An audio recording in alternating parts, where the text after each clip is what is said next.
देखिए यूके में क्या हुआ कि जब मैक्स वेबर के विचारों का असर था तो उस समय नॉन पार्टिजनशिप कर दिया, तो इंग्लैंड में जो भी व्यक्ति सरकारी नौकरी में था उन सबको नॉन पार्टिजनशिप का मूल्य नियम के रूप में बता दिया गया कि ना रैली में भाग लोगे, ना इलेक्शन लड़ोगे, ना सिर्फ वोट डाल सकते हो, कुछ नहीं कर सकते उसके अलावा। बाद में लोगों ने विरोध किया। विरोध ये किया कि भाई इतना कंट्रोल क्यों करते हो, क्या जरूरत है। अच्छा, इंग्लैंड में जो फंडामेंटल राइट्स है उसकी लिस्ट नेगेटिव है, भारत में पॉजिटिव लिस्ट है। पॉजिटिव लिस्ट का मतलब है कि भारत में बता रखा है कि क्या क्या अधिकार हैं।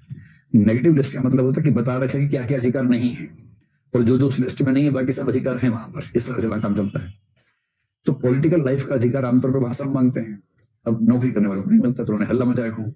तो बाद में फिर एक कमेटी बनी, उस कमेटी ने रिकमेंडेशन को मान लिया गया। रिकमेंडेशन क्या है, उन्होंने कहा कि जो हमारे वर्कर्स हैं, सरकारी वर्कर्स दो प्रकार के हैं, एक है इंडस्ट्रियल और एक है नॉन इंडस्ट्रियल। इंडस्ट्रियल का मतलब हुआ जैसे कोई मजदूर है, फोरमैन है, फैक्ट्री में काम करता है, वो सब लोग हैं।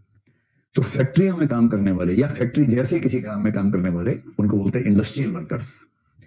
दूसरे नॉन इंडस्ट्रियल वर्कर्स जो व्हाइट कॉलर काम करते हैं ना, जैसे आप लोग आईएएस बनेंगे तो व्हाइट कॉलर काम करेंगे। इंडस्ट्रियल बोलते हैं ब्लू कॉलर जॉब्स। वो सुबह सफेदी लेके जाते हैं, शाम को नीला हो जाता है, इसलिए ब्लू कॉलर बोलते हैं।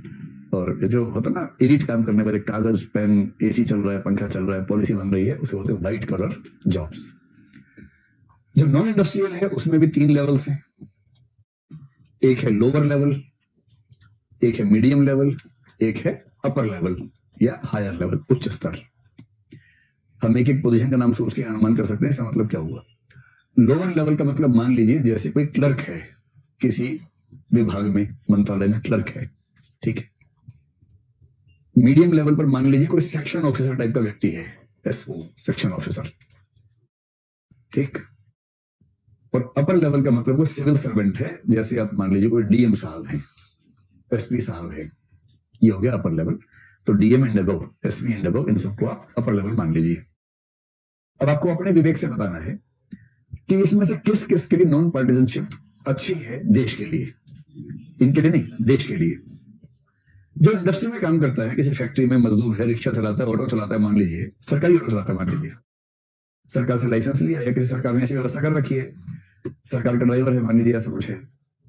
अगर किसी सरकारी फैक्ट्री में मजदूरी करने वाला व्यक्ति अगर किसी को बताए कि मैं तो मोदी का भक्त हूं, या कहे कि मैं तो राहुल गांधी का भक्त हूं, मान लीजिए उसका ऐसा लगता है, क्या इससे किसी को दिक्कत है? क्या इसे देश के लोग तो खतरे में है? क्या खतरे में है? खेलने दो बच्चों को, क्या दिक्कत है? तो इंडस्ट्रियल के मामले में इंग्लैंड की सरकार ने जो मान लिया वो ये है कि इनको कंप्लीट पॉलिटिकल राइट्स दे दिए गए। ये कुछ भी कर सकते हैं, इलेक्शन भी लड़ सकते हैं, नौकरी करते करते। नौकरी कर रहे हैं, इलेक्शन में छुट्टी ली, 2 महीने की इलेक्शन लड़ना है मुझे, जीत जाऊंगा तो नहीं आऊंगा, हार जाऊंगा वापस आ जाऊंगा, कितना बढ़िया है। भारत में ये सुख नहीं है। अगर आप आईएएस या आईपीएस है, और भारत में कई आईएएस आईपीएस, कई छोटी नौकरी वाले भी क्या करते हो, सरकारी ड्राइवर हूं, इलेक्शन लड़ने का बहुत मन है, पर ड्राइवरी छूट जाएगी, पता लगा कि इलेक्शन हार गए, यहाँ नौकरी छूट गई। इस चक्कर में भारत में कई अच्छे नेता पैदा ही नहीं हो पा रहे बेचारे, नौकरी छूट जाएगी, क्या कर। इस मामले में डीयू की नौकरी शानदार है, जेएनयू की नौकरी शानदार है।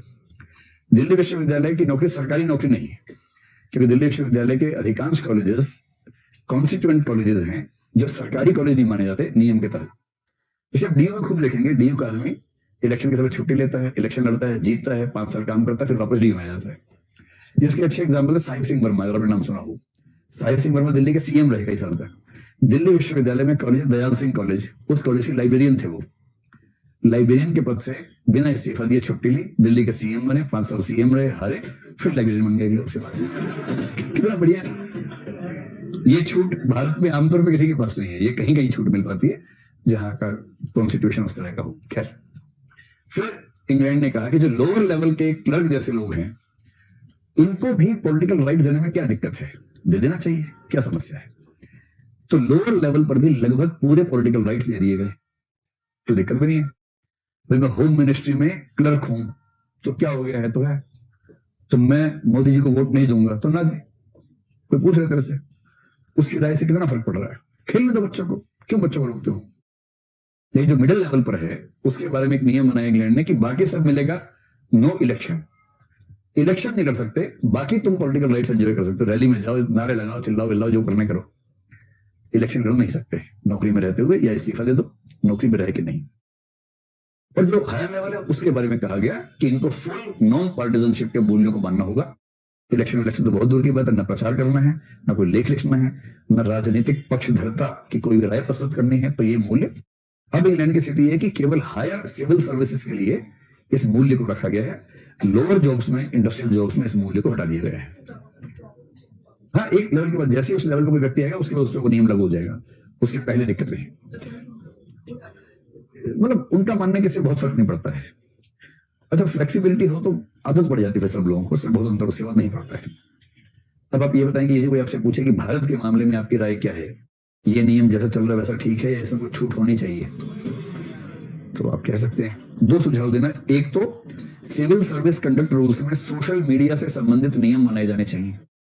तो ये वाला वर्ग 4 मूल्यों का पूरा हो गया। यदि कोई आपसे पूछे भारत में इसमें क्या सुझाव है, 2 सुझाव। पहला, सोशल मीडिया के संबंध में नियमावली स्पष्ट होनी चाहिए, और ये कॉमन सेंस की बात है कि सोशल मीडिया पर पॉलिटिकल राय जाहिर करने से बचना चाहिए।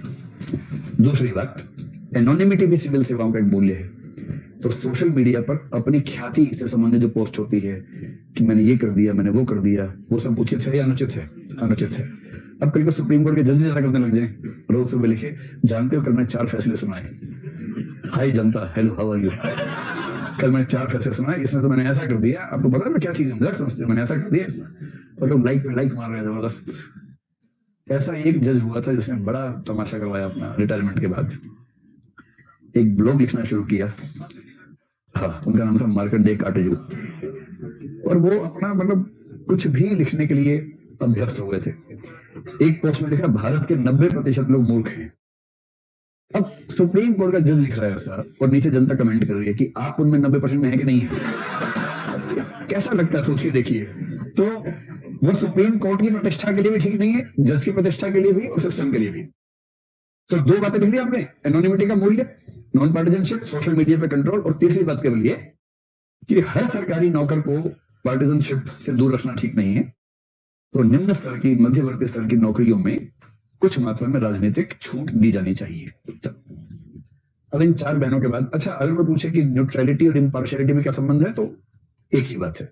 सामान्य है तो न्यूट्रलिटी है, विशेष मुद्दे पे है तो इम्पार्शियलिटी है, उसमें कोई खास अंतर नहीं है।